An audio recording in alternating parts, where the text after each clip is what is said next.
justice. The Zong Massacre, the ultimate proof of inhumanity and its unbroken echo in 2026. Carry this fire. Speak this truth in your homes, your streets, your voting booths, your sacred circles.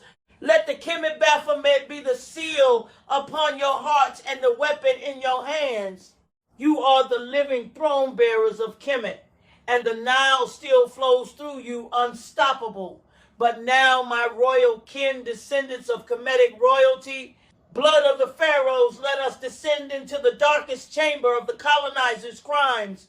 A single voyage that lays bare the full horror of what they did to your royal bloodlines, and how that same spirit of calculated inhumanity still poisons the air we breathe in 2026. In November 1781, the British slave ship Zong, overcrowded with 442 captured Africans, many of them direct descendants of Kemetic royalty, Nubian kings and queens, West African lineages carrying the unbroken pulse of the Nile, sailed from Accra toward Jamaica.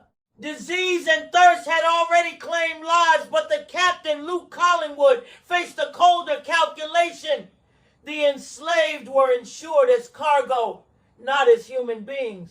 On November 29, he ordered the crew to begin throwing living men, women, and children overboard, not one by one, but in chains 132 souls in total over 3 days.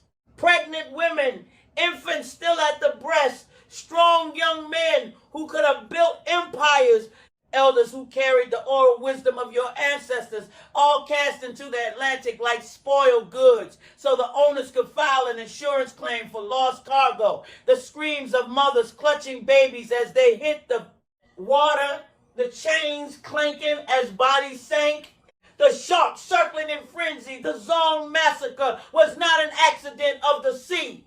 It was a deliberate, documented act of mass murder for profit, sanctioned by British law. The crew later testified that the Africans were alive and conscious when thrown. Some fought back, some sang ancestral songs as they drowned, some were still breathing when the waves closed over them. The ship's log recorded it coldly as a business decision. When the owners sued the insurers in the 1783 case, Gregson v.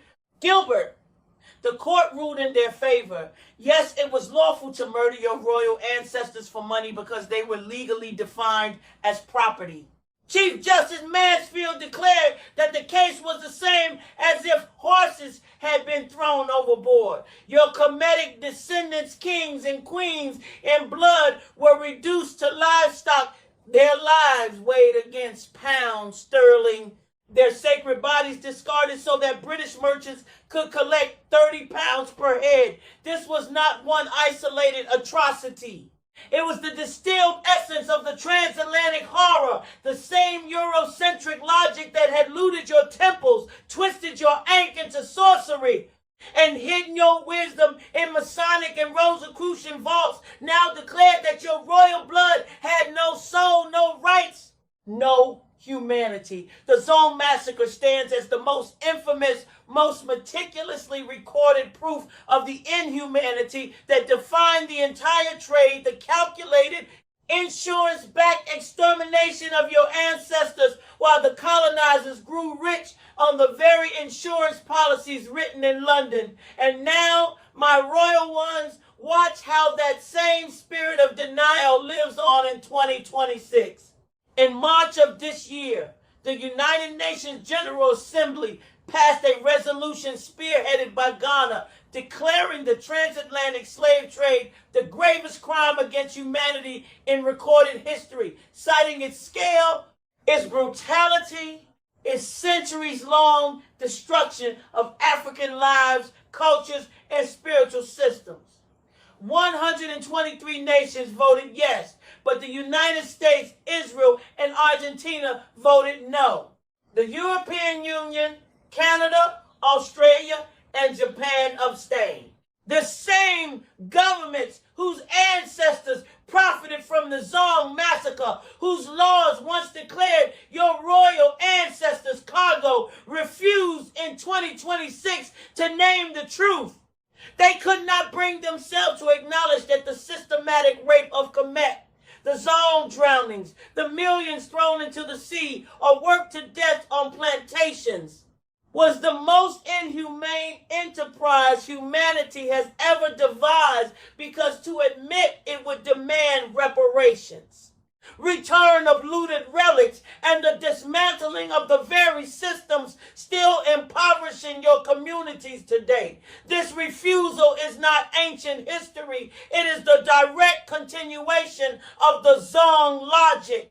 Just days after that UN vote, on the 1st of April 2026, the United States Supreme Court heard oral arguments in Trump v. Barbara and related cases, testing the executive order that seeks to dismantle birthright citizenship under the 14th Amendment. The president himself sat in the courtroom, a historic first, arguing that children born on American soil to undocumented or temporary visa parents are not citizens, reinterpreting subject to the jurisdiction thereof to exclude millions.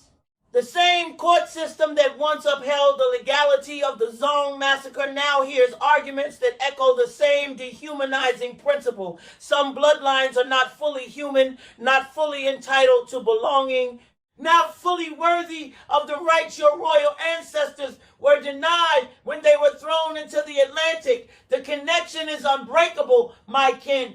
The Zong Massacre proved that your Kemetic descendants could be murdered for profit, and the law would call it legitimate business. The 2026 UN vote and the Supreme Court hearing proved that the same empire still refuses to name that crime as the gravest in history, and still debates whether your descendants deserve full citizenship, full humanity, full protection under Ma'at's balance. They cut health care, slash food stamps, and engineer poverty precisely because they have never accepted that the Zong was a crime against humanity, because accepting it would mean paying what is owed to the living throne bearers of Kemet. Yet the Kemet Baphomet rises in this very hour as the master key that pierces their denial.